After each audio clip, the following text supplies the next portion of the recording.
Good afternoon. My name is Christina Williams, and I was born and raised in rural Jamaica by my father and grandmother. Both of them did not graduate primary school, and to date, my father does not know how to read.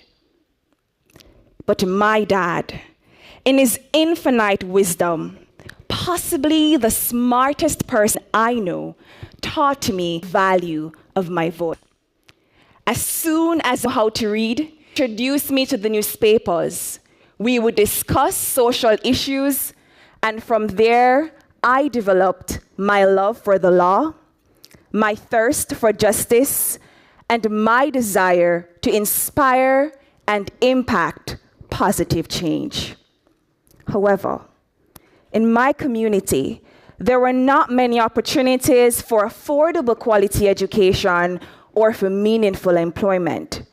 And I watched my brother, almost 4 years, worked at numerous jobs to save enough. At the end of these 4 years, he still had to take loans and he still had to migrate from home.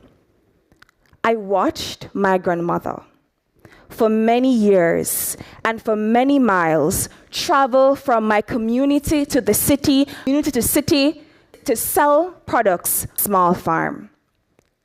I watched father brave harsh, cold winters in Canada, pursuing strenuous agricultural work to make ends meet.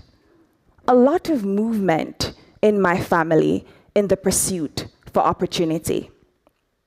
At age 18, I also had to move 100 miles across my country to pursue my career dream to become a lawyer. Imagine, physical and mental toll, a lot of anxiety about leaving my taste of community service behind and my aging family members. Today, as I stand before you, I still carry that anxiety.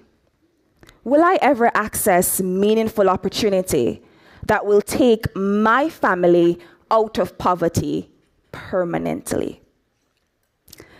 To add insult to injury almost, it took a number of years for me to achieve my dream as I was deferred because of financial challenges. But fortunately, in 2022, I graduated with my degree. I made a commitment that I would support unattached youth.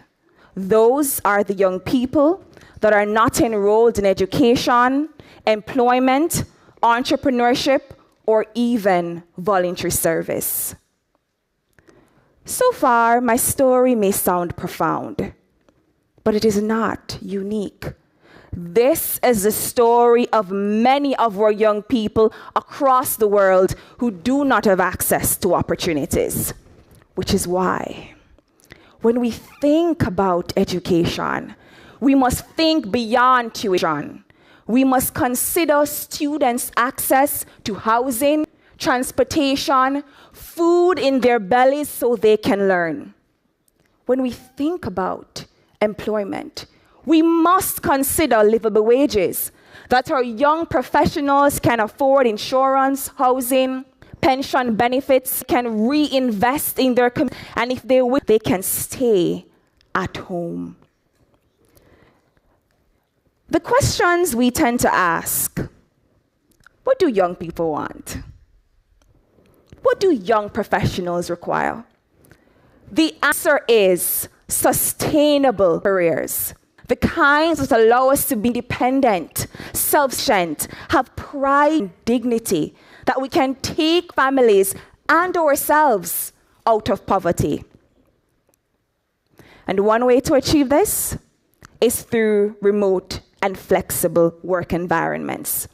Because after years of deferral, I was finally able to achieve my dream of becoming a lawyer because I was able to learn and to earn.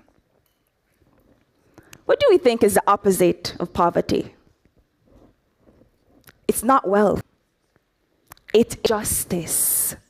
And this is fundamental work I do as a lawyer and as an advocate.